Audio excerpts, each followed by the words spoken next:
તો જય સ્વામિનારાયણ। ખૂબ લાઈક કરી રહ્યા છો, ખૂબ શેર કરી રહ્યા છો, ખૂબ સબસ્ક્રાઇબ કરી રહ્યા છો। આપનો ખૂબ ખૂબ આભાર। તમામ વિડીયો જોતા હોય ને જાજાથી જય સ્વામિનારાયણ।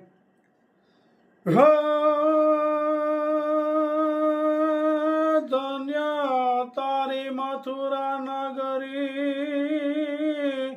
અને ધન્ય તારું ગોકુળ ગામ।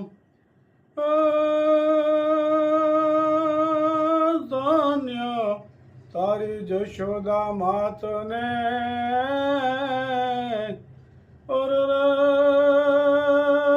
તો ધન્ય કર્યું વનરાવન ધામ।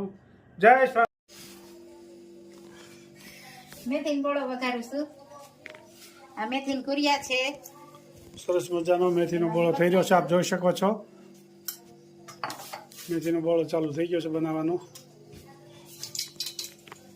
તેલ પણ આવી ગયું છે।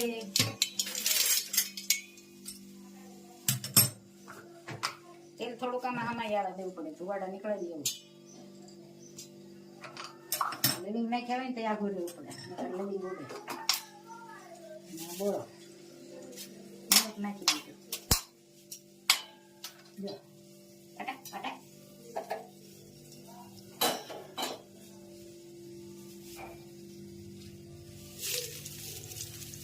મેથીનો બોળો બની ગયો છે। મરસામાં આલે, હવે કેરીમાં આલે।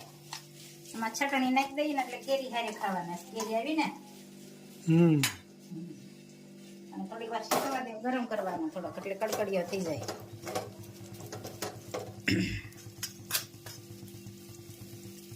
કેરી કરવી હોય ને તો ચટણી નાખવાની, મસ્તા કરવી હોય તો ખાલી હળદર।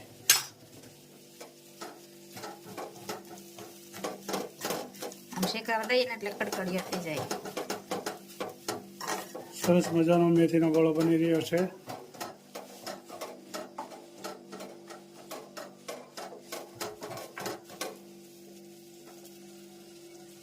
ગેસે રાખવાનો। સરસ મજાનો તૈયાર થઈ ગયો છે, જોઈ શકો છો। પાપડ કાલ સુકાતા તૈયાર થઈ ગયા ને। હા, હું સિંગ છે આ કટિંગ કરવાની છે। આમાં કાલ તો રેસીપી બતાવી હતી, એટલે આમાં ઘરના પાપડ કાલ સુકવા દઈએ, પાપડ થઈ ગયા તૈયાર। આ ચોખાના, આ ઘઉંના મુખવાસ પણ બનાવવાનો છે, જોઈ શકો। આ મુખવાસ કાલ મુખવાસ બનશે।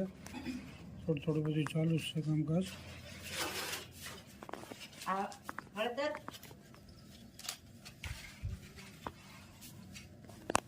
હળદર ને મીઠું ઓગાળી રાખ્યું છે। હળદર તો ન ઓગાળવાની પણ હારે નાખી દીધી છે। અને મુખવાસમાં નાખી દેવાનું ને અગાઉ। હળદર ને મીઠું ઓગાળવું પડે ને। લીંબુનો રસ, બરોબર। પછી આ ચડી જાય।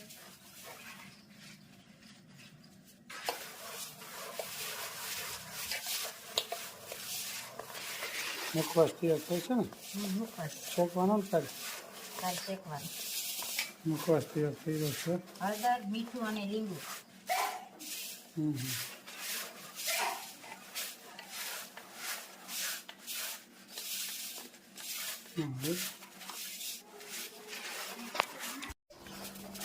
શું કામ ચાલે?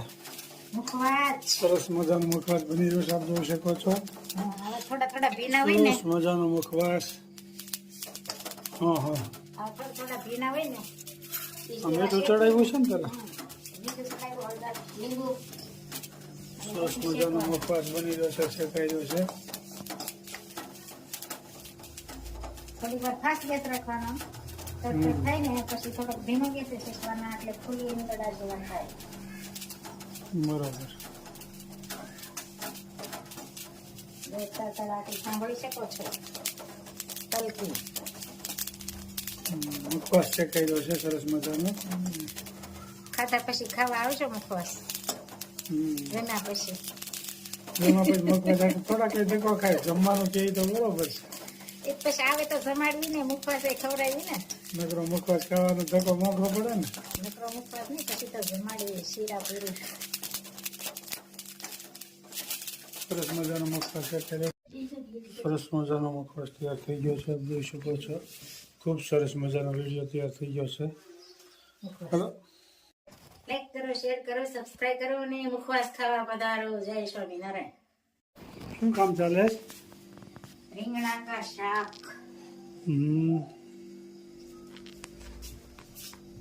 સરસ મજાનું રીંગણાનું શાક બની ગયું, આપ જોઈ શકો છો. તેલ મૂક્યું છે, વઘાર સારું છે. કાચા પાકા ટમેટા, કરકા અને આ રીંગણા. રાઈ, જીરું,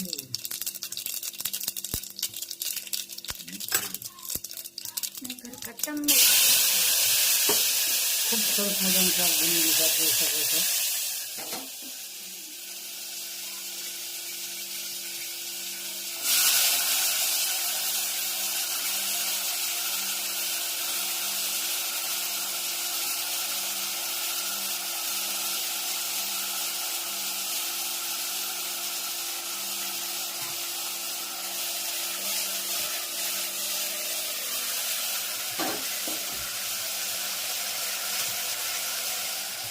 ધાણા જીરું, ચટણી, હળદર,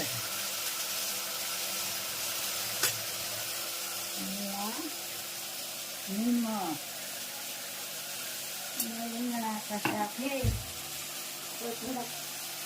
થોડું ગોળ નાખવાનું.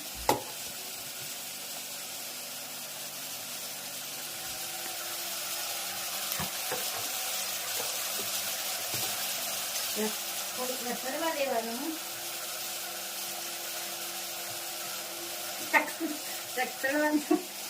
સળવા દેવાનું, પછી ઢાંકણું બંધ કરવાનું. મસાલો મિક્સ થઈ જાય. ઘણા કે તમે પરબારું પાણી નાખી દો, પણ બેન પરબારું પાણી ન નાખ્યું હોય, સળવા દીધું હોય, પછી નાખ્યું હોય.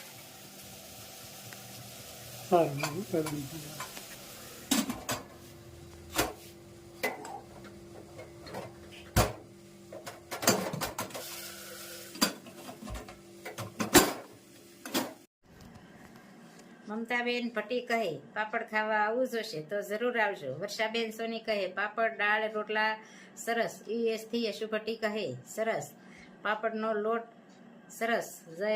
જયશ્રીબેન કહે અમે દ્વારકાધીશને ખૂબ માનીએ છીએ, સરસ. જય દ્વારકાધીશ. અમદાવાદથી રેખાબેન સૂચક કહે નરસિંહ મહેતાની વાત સરસ અને પાપડ પણ સરસ.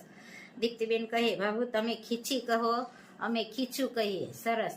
અને વિદ્યાનગરમાં પણ ખીચું કહે છે. અને ધરમશીભાઈ પટેલ અડદની દાળ અને બાજરાના રોટલા ખાવા જલાલા આવવું જોશે તો જરૂર આવજો. ધુપ્પલ પટેલ વિદ્યાનગરથી વિડીયો જોવે છે. અલકાબેન ગાંધી કહે સરસ પાપડ. કચ્છથી લખપત તાલુકો કોરિયાણી એ કહે અમારું નામ લેજો, તો તમારું નામ કોમેન્ટમાં લખજો જરૂર. જય સ્વામિનારાયણ, જય શ્રી કૃષ્ણ, જય શ્રી રાધે રાધે, જય શ્રી જય જિનેન્દ્ર. પાપડની દાળની સારી કોમેન્ટ આવી છે. અને કોમેન્ટ હતી ચોખાની પાપડી તળીને બતાવજો તો બતાવશું. અને કોમેન્ટ હતી અમે પણ મહારાજને થાળ અને થાળ સવાર સાંજ આરતી કરીએ છીએ તો સરસ. વર્ષાબેન સોની તેજસ મોજમાં મસ્તી. જય સ્વામિનારાયણ. મુંબઈથી ગીતાબેન જોશી. દીપ્તિબેન કહે બ્લોગ જોવાની મજા આવે છે તો સરસ. અમદાવાદથી રેખાબેન સૂચક મગની દાળ સરસ. અમદાવાદથી રંજનબેન પટેલ. અને મુંબઈથી નીરુબેન. કચ્છથી કુંદનબેન જોશી તે હમણાં દુબઈ ફરવા ગયા છે તો પણ અમારો વિડીયો રોજ જોવે છે, સરસ. મગની દાળ અને તેજસની સરસ કોમેન્ટ આવી છે. જય સ્વામિનારાયણ, જય શ્રી કૃષ્ણ, જય માતાજી, રાધે રાધે, જય જિનેન્દ્ર, જય સ્વામિનારાયણ.